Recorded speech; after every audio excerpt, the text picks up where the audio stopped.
प्रयागराज महाकुंभ में मौनी अमावस्या के अमृत स्नान से पहले हुई भगदड़ की जांच अब साजिश की ओर मुड़ रही है। यूपी और केंद्र सरकार की एजेंसियां इसे हादसा नहीं, साजिश मानकर जांच कर रही हैं। यूपी में राष्ट्रीय जांच agency NIA, anti terrorist squad ATS, special task force STF और लोकल इंटेलिजेंस यूनिट एलआईयू के रडार पर 10,000 से ज्यादा लोग हैं। सबसे ज्यादा सीए और एनआरसी के प्रदर्शनकारी हैं। महाकुंभ में इनमें से कई का मूवमेंट भी मिला है। जांच में ऐसे गैर हिंदू हैं जिनके सोशल मीडिया अकाउंट्स पर महाकुंभ को लेकर नेगेटिव कमेंट किए गए, या फिर उन्होंने गूगल और यूट्यूब पर महाकुंभ को बहुत ज्यादा सर्च किया।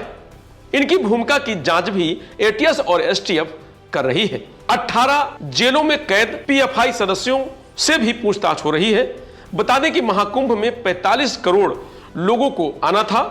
बड़ा आयोजन था, इसलिए महीनों पहले से खुफिया एजेंसियां एक्टिव थीं। इंटेलिजेंस ने सीए एनआरसी के प्रदर्शनकारी, क्रिमिनल हिस्ट्री, प्रदेश सरकार के खिलाफ बड़े प्रदर्शन करने वाले लोगों पर इनपुट दिए थे। इसके आधार पर यूपी के 1 लाख से ज्यादा लोगों को वेरिफिकेशन कराया गया, उन्हें समझाया गया और मैसेज दिया गया कि महाकुंभ के दौरान प्रयागराज की तरफ मूवमेंट नहीं करें। इसके बावजूद भगदड़ होने के बाद जांच में पाया गया है कि इनमें से कुछ का मूवमेंट महाकुंभ में हुआ।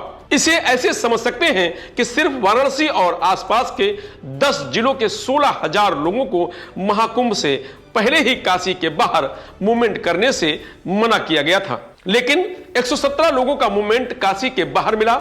इसमें 50 से ज्यादा लोग प्रयागराज भी पहुंचे थे। ये सभी हिंदू धर्म से नहीं है।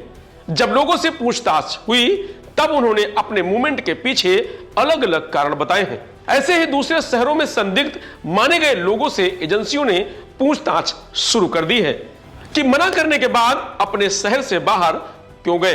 ये वही लोग हैं जिनकी पुरानी क्रिमिनल हिस्ट्री है, सीएनआरसी के प्रदर्शन में शामिल रहे हैं, सोशल मीडिया पर महाकुंभ को लेकर नेगेटिव कमेंट किए हैं, यूपी सरकार के खिलाफ अलग अलग वक्त पर प्रदर्शनों में शामिल रहे हैं। जांच एजेंसियों ने मेला क्षेत्र में लगे 600 सीसीटीवी की फुटेज देखी है।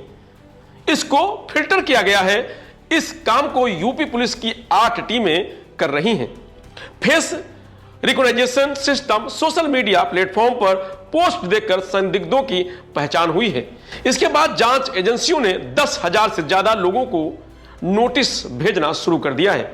इसमें 30% गैर हिंदू समुदाय के हैं। एटीएस ने यूपी के बाहर के संदिग्धों का डेटा मध्य प्रदेश, राजस्थान, बिहार, पश्चिम बंगाल और असम के गुवाहाटी समेत 9 राज्यों की पुलिस को भेजा है। एजेंसियों के पास संदिग्धों के मोबाइल नंबर और सोशल मीडिया अकाउंट्स के एड्रेस भी मौजूद हैं। महाकुंभ के लेकर एटीएस, एसटीएफ और एनआईए ने जांच के लिए बड़े डोजियर तैयार किए हैं।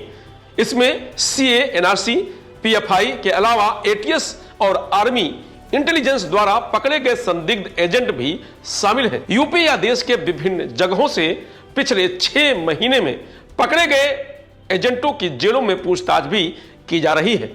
सीएनआरसी में केंद्र सरकार के खिलाफ विरोध करने वाले कुछ लोग जेल गए थे। जेलों से उनका डेटा निकलवाया जा रहा है। उनसे 1 to 1 पूछताछ की जा रही है।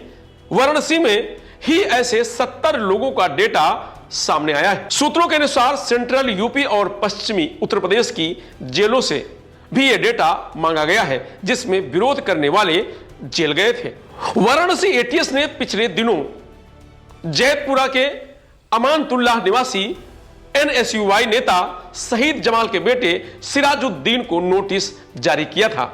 सोमवार यानी 3 फरवरी को उसे अशोक विहार कॉलोनी स्थित एटीएस कार्यालय बुलाया गया। उससे 3 घंटे तक पूछताछ की गई। सिराजुद्दीन 19 जनवरी को महाकुंभ मेला क्षेत्र में था। सोशल मीडिया पर लाइव होकर वहां के बारे में जानकारी दी थी। हालांकि पूछताछ में उसने बताया कि सेक्टर 7 में उसने पार्टनरशिप में दुकान लगाई थी, जिसे अब हटा दिया गया है। तो महाकुंभ में जो भगदड़ हुई और उस भगदड़ में 30 लोगों की मौत हुई और 90 से ज्यादा लोग घायल हुए, जो सरकार ने आंकड़ा दिया है और इसी को लेकर के सियासत भी जारी है। विपक्ष ने आरोप लगाया है कि आंकड़े को छिपाया जा रहा है, लेकिन अब यह जांच एक साजिश मानकर यूपीएसटीएफ, एनआईए और एटीएस कर रही है। आप समझिए 9 प्रदेश के 10 जिले और लगभग 16,000 लोग रडार पर हैं और जो संदिग्ध हैं उनसे पूछताछ की जा रही है और यह जांच धीरे धीरे आगे बढ़ रही है। वो बात अलग है कि जांच में क्या निकलेगा और उसका दोषी कौन होगा, ये तो समय आएगा तब पता चलेगा। फिलहाल महाकुंभ भगदड़ की जांच जारी है।